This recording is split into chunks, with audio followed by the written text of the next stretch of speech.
you confused about jump training, plyometrics, don't know what the difference is, and is it dangerous? When I explain plyometrics or jump training, I try to keep it really simple. Multi-directional jumps, hops, skips, bounds. You just got to find what works for you and do these in different directions. If we can keep things simple, it's going to be less intimidating for the general fitness population. Plyometrics has a focus on a bit more springy, poppy off the floor. You want to be fast, less time on the ground, so less ground contact time. Jump training might look a little slower. There might be greater joint angles, more time on the ground. Now we can get deep into the sciencey of it, but I really believe this topic just needs to be simple. You're going to spend more time on the ground for some jumps versus less. You might be more sinky, so you might go a bit deeper. You might have more joint angles. Sometimes you won't. You can jump onto boxes. You can step off. You're learning to land. Sometimes you're just learning to take off really fast. I encourage a variety of jumps. If we can be a bit poppy off the ground, you're more springy, things like pogo hops. So we're really putting a focus through the foot and the ankle. How can we improve that storage of energy? How can you pop off the ground faster? How well can you improve that stiffness at the foot and the ankle? So if you think about tripping or stumbling, you've got that ability to manage that force to keep the foot and the ankle in a stiff position that's going to protect you and stop you from falling. Some jumps might put a bit more positive stress through the knee or the hip.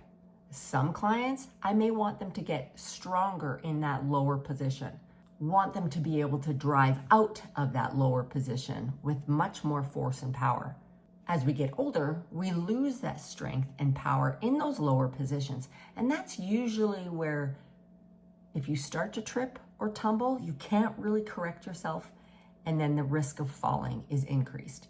We need to keep exercise simple for the general fitness population because it allows them to feel more successful and more consistent in their training.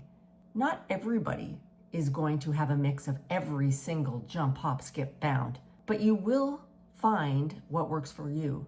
We'll narrow down what the most appropriate options are for you at the level that you're at. So some will look springy, the floor is hot lava. Some will look faster, some will look slower. And others, you're asking for a bit more knee and hip bend.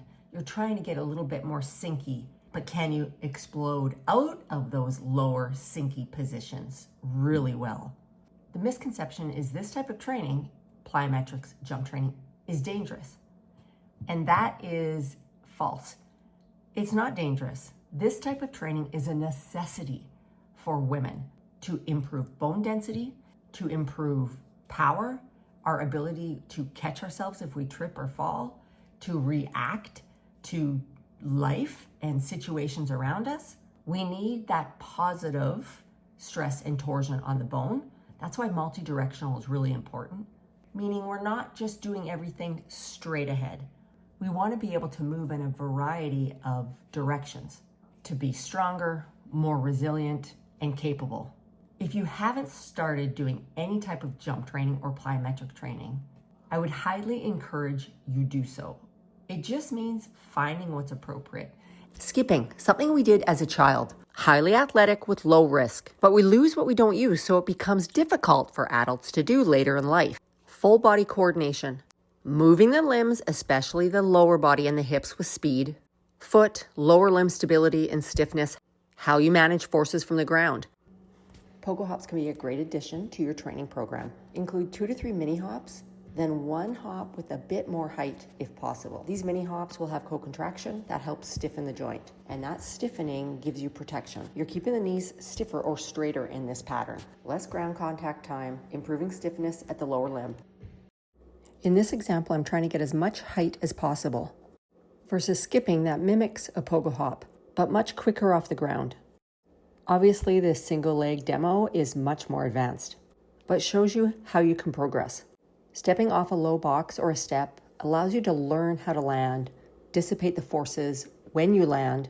This demo is just absorbing the landing, having muscles co-contract so you're able to stiffen and stabilize when you land. Jumping onto a box is easier because you're taking gravity away.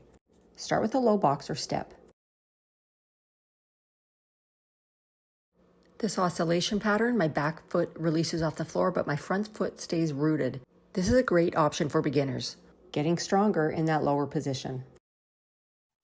Body weight jumping, some lateral motion.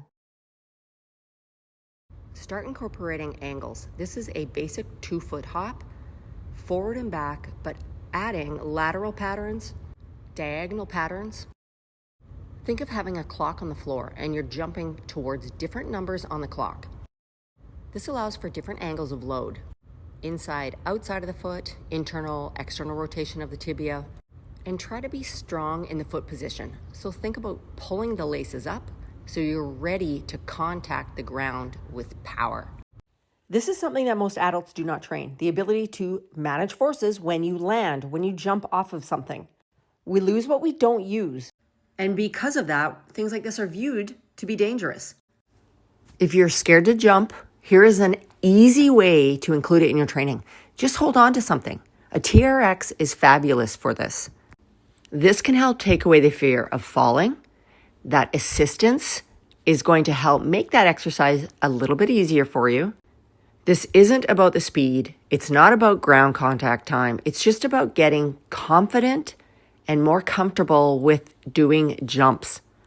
Jumps, hops, skipping, bounding in multi-directions is going to be critical for bone health, for bone density, for maintaining that as we age. Positive stress, positive torsion on the bone is what we need for bone health.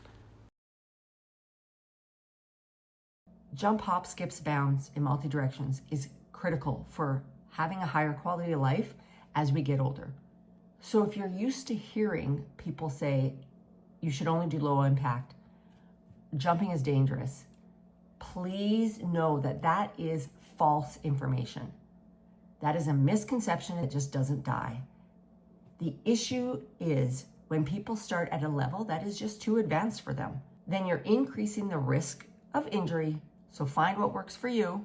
If you like this video and want more information on strength and conditioning for women 40 plus, please follow. If you have questions, I'm happy to answer.